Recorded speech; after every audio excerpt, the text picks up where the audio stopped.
has known for box office hits including I Am Legend, Independence Day, The Pursuit of Happiness, and Men in Black.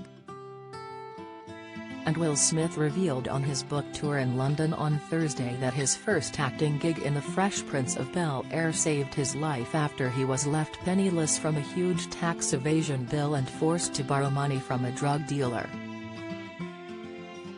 The legendary actor, 53, told Idris Elba at the Savoy Theatre, "I had to sell everything, my beautiful house, my 4 cars, 2 motorcycles. I was all the way back to broke. So, I borrowed $10,000 from a friend of mine who was a purveyor of neighborhood pharmaceuticals and I moved to Los Angeles." Will was handed the whopping tax bill after he neglected to make payments on his earnings from his first hit record with DJ Jazzy Jeff, "Girls Ain't Nothing But Trouble." He admitted to Idris, "I didn't forget. I just didn't pay my taxes for about 2.5 years. And we'd sold 3 million records. America is a big country, I thought they don't need everybody's money. But Uncle Sam, the tax man, wanted his money and I didn't have it. We rushed to make another album and the album flopped.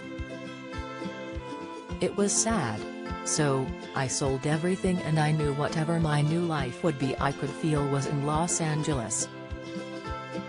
Will then told of how he met the television producer and real Fresh Prince of Bel-Air Benny Medina in Los Angeles, who invited him to work on the sitcom with him. But the star didn't take the offer seriously and continued with his rap shows to drum up some cash until the Grammy Award-winning mogul Quincy Jones invited him to his mansion on his birthday to discuss the idea.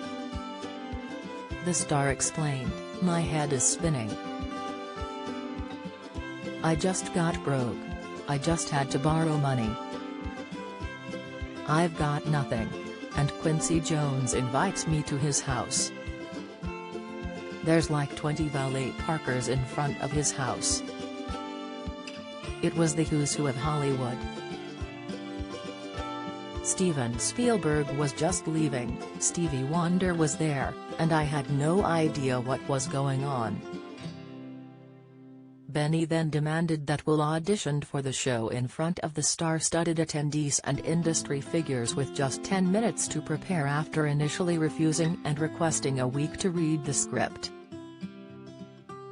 Will recalled, "Benny told me, right now, everybody that needs to say yes to this show is sitting out in that living room waiting for you and you're about to make a decision that's going to affect the rest of your life. So, I said, fuck it, give me 10 minutes. I got out there and it was all a blur but I did the audition to a standing ovation in the room. I was ad-libbing. Of the show, Will gushed, "It was one of the most spectacular times in my life to be in a sitcom on television. You're paid to come up with the silliest thing you can and put it on television and that's your job. It was such a beautiful time." The candid chat comes as the actor is amidst a global tour to promote his tell-all memoir titled Will, in which he details dramatic family struggles and his journey to becoming a better father. In the revealing book, Will writes of how he once considered killing his father as a way to avenge his mother. The Philadelphia-born actor described the late Willard C. Smith Sr. as a violent alcoholic who was dedicated to his family. He admitted he once contemplated pushing his drunken father down the stairs as retribution for the decades of pain, anger, and resentment Will Sr. caused. Will wrote, "My father was violent, but he was also at every game, play, and recital. He was an alcoholic, but he was sober at every premiere of every one of my movies. He listened to every record. He visited every studio, The same intense perfectionism that terrorized his family put food on the table every night of my life.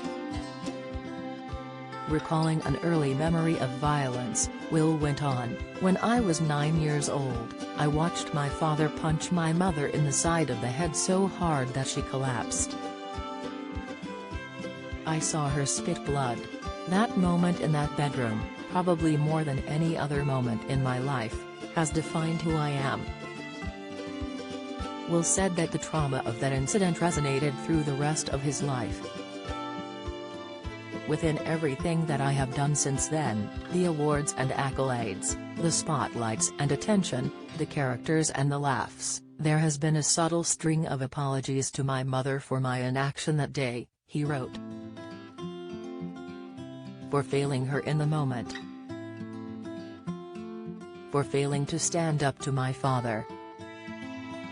For being a coward. He described his bombastic public persona as a facade, writing, "What you have come to understand as Will Smith, the alien annihilating MC, the bigger-than-life movie star, is largely a construction, a carefully crafted and honed character, designed to protect myself.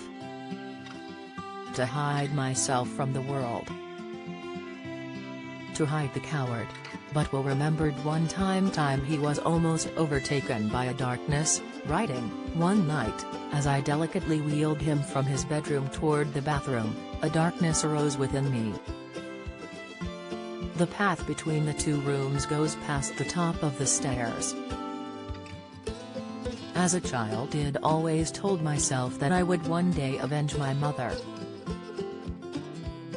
That when I was big enough, when I was strong enough, when I was no longer a coward, I would slay him. I paused at the top of the stairs. I could shove him down, and easily get away with it," he wrote. As the decades of pain, anger, and resentment course then receded, I shook my head and proceeded to wheel Daddy-O to the bathroom. Will Sr. would die of cancer at age 76 in 2016, and reflecting on the loss and how he made peace, the actor wrote, "There is nothing that you can receive from the material world that will create inner peace or fulfillment. In the end, it will not matter one single bit how well people loved you, you will only gain the smile based on how well you loved them."